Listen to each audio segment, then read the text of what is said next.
नमस्कार. तेजस हाऊसमध्ये तुम्हा सगळ्यांचं मनापासून स्वागत. आज मी करणार आहे बीटरूट कटलेट. त्यासाठी मी 4 ते 5 लसणाच्या पाकळ्या खलबत्त्यात ठेचून घेतल्या.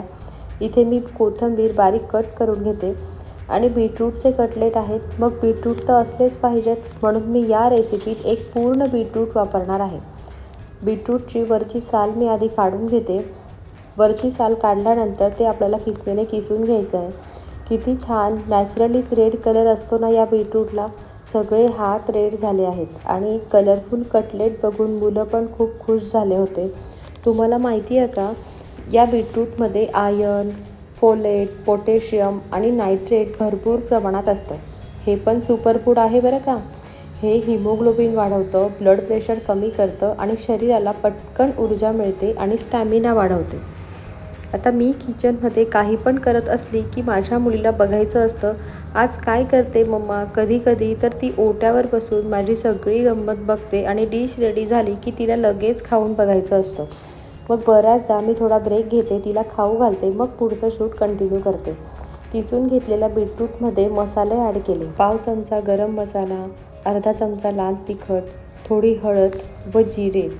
आपल्याला या कटलेटमध्ये ज्वारीचं व बाजरीचं पीठ आणि डाळीचं पीठ वापरायचं आहे. आता सगळ्यात आधी मी या किसलेल्या बीटरूटमधले सगळे मसाले मिक्स करून घ्यायचे. आता तुम्ही बघत असाल, मी यात पाणी वापरलं नाही आणि पाणी वापरायचं काहीच गरज नाही. नॅचरलीच बीटरूटला किसून घेतल्यानंतर एवढं पाणी सुटलं आहे की आता त्यात डाळीचं, ज्वारीचं आणि बाजरीचं पीठ जेवढं बसेल तेवढं ॲड करायचं आणि याचा डो तयार करायचा.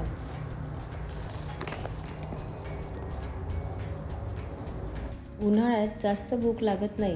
जेवणापेक्षा काहीतरी थंड पेय आणि पाणी असलेले फळं, भाज्या खाण्याची आपल्याला इच्छा होते, जसे की काकडी, गाजर. फळांमध्ये खरबूज, टरबूज.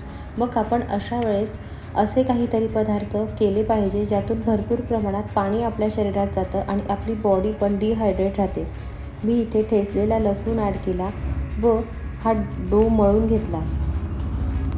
आता मी इथे बीटरूटचे कटलेट करते. तुम्ही बीटरूटचे परोठे केले तरी छान होतात, पण आमच्या घरात कटलेटच आवडतात, कारण ते आपल्याला हव्या त्या आकारात करता येतात. माझ्या मुलांची तर डिमांडच होती, मम्मा तू आज स्क्वेअर शेपचे कटलेट कर, म्हणून मी आज सगळे स्क्वेअर शेपचे कटलेट करणार आहे. इथे मी स्क्वेअर शेपचे कटलेट रेडी करून घेतले. आता हे मी तव्यावर शॅलो फ्राय करणार आहे. तुम्हाला जर हे तेलात डीप फ्राय करायचे असले तरी तुम्ही करू शकतात, पण आज तळलेलं नको, म्हणून मी हे कटलेट तव्यावर बटर घालून फ्राय करून घेते. आता कटलेटची एक बाजू फ्राय होण्यासाठी, तो आतपर्यंत शिजण्यासाठी त्यांना कवर करून घ्यायचा आहे. मी इथे एक डिश ठेवून ते कवर केलं. ही बाजू आपल्याला 5 मिनटं फ्राय करून घ्यायची, मग दुसरी बाजू पण बटर घालून 5 मिनटं फ्राय करून घ्यायची. कशी वाटली आजची रेसिपी? अगदी सोपी आहे ना, पटकन होते आणि हो, हेल्दी पण आहे. अशाच नवनवीन रेसिपीचे नोटिफिकेशन तुम्हाला लगेच मिळावेत असे वाटत असेल तर पटकन व्हिडिओ खालचं बेल आयकॉन प्रेस करा व चॅनलला सबस्क्राईब करा. व्हिडिओ आवडला असेल तर लाईक आणि शेअरही करा. कटलेटची दुसरी बाजू पण बटर लावून फ्राय करून घेतली. त्यावर एक डिश ठेवून आतपर्यंत आपले कटलेट छान शिजतात. या प्रोसेसमुळे खाताना कच्चं पीठ लागत नाही, म्हणून तुम्हीही कोणतेही कटलेट फ्राय करत असाल तर त्यांना कव्हर करून ठेवा. त्यामुळे ते बाहेरून क्रिस्पी तर होतातच, पण आतूनही छान शिजतात. वा, दिसतात तर छान आहेत कटलेट आणि हो, टेस्टला पण खूपच छान झाले होते. आता हे कटलेट मी एका डिशमध्ये काढून घेते आणि हे मी दह्यासोबत सर्व करणार आहे. मस्त गरमागरम बीटरूट कटलेट आणि त्याच्यासोबत थंडगार दही.